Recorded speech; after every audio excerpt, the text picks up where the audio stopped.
Imagine the English Premier League without Manchester City. Yep, you heard that right. The Cityzens could be in danger of being axed from England's top league after they were charged with breaking countless financial fair play rules by the Premier League. And being squeezed out of the top division might not be the worst of punishments. There could be worse. Let's unpack this for you. First things first, what is this financial fair play? The Financial Fair Play Rules, or FFP, were first introduced by UEFA during the 2011-12 season to stop the excessive spending of clubs in Europe, especially the top clubs whose owners have bottomless financial pockets. Simply put, it was put in place to stop teams from buying success and substituting money for history. Famously, Deportivo La Coruña went down this winding financial road, one they've never recovered from. Leeds United capitulated at the turn of the millennium, and a team like Borussia Dortmund had to get a loan from Bayern Munich at some point to keep afloat. Did you know that? We bet not. It's for these reasons that the FFP was introduced, to ensure clubs do not go into administration and that they continue operating and their financial health remains intact. It's from these rules that the Premier League borrowed a leaf from UEFA and put in place similar guidelines relating to club finances, accounting, and good governance. For instance, clubs cannot incur losses of more than £105 million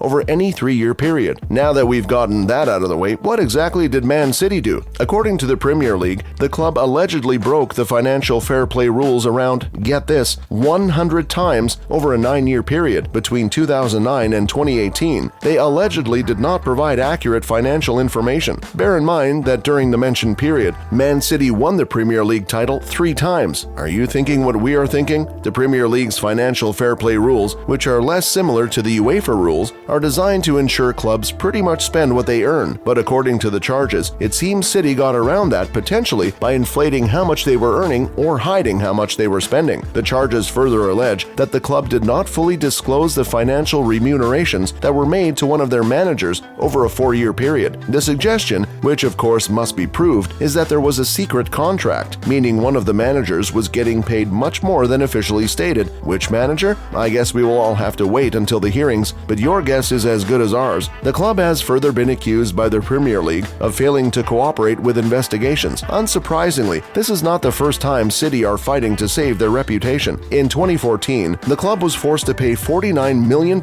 fine as fine for breaching rules, while in 2020, the Premier League giants were banned from the Champions League for the 2 seasons by UEFA and fined £25 million after they were found to have seriously misled the European football's governing body and broke a number of financial fair play rules. They got off the hook, though, after successfully appealing against the ruling at the Court of Arbitration for Sports. The 2-year ban was lifted and the fine reduced from £25 million to £9 million.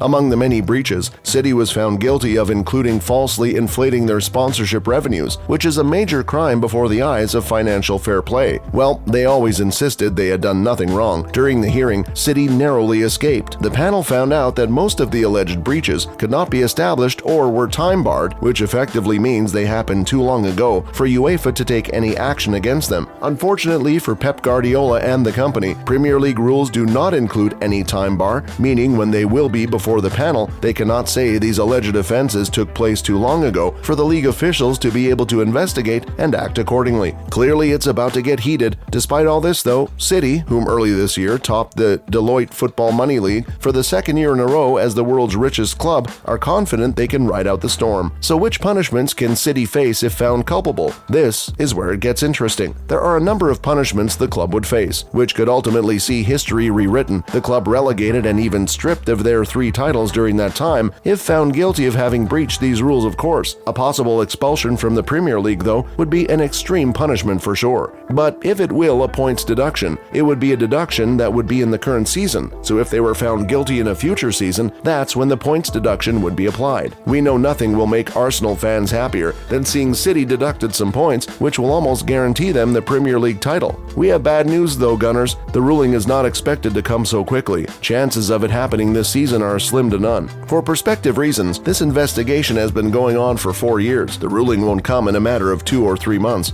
A good breakdown of City's breaches. Accuracy of financial information, 50 alleged breaches. Manager remuneration, 8 alleged breaches. Profitability and sustainability, 25 alleged breaches. Assisting PL investigations, 30 alleged breaches. The last time the club was banned by UEFA, Several top stars, including Kevin De Bruyne and coach Pep Guardiola, hinted that they would walk away if the ban was upheld. Could we see it happening again? The likes of Erling Haaland contemplating moving elsewhere? Where do you think the top stars could end up? Let us know in the comments.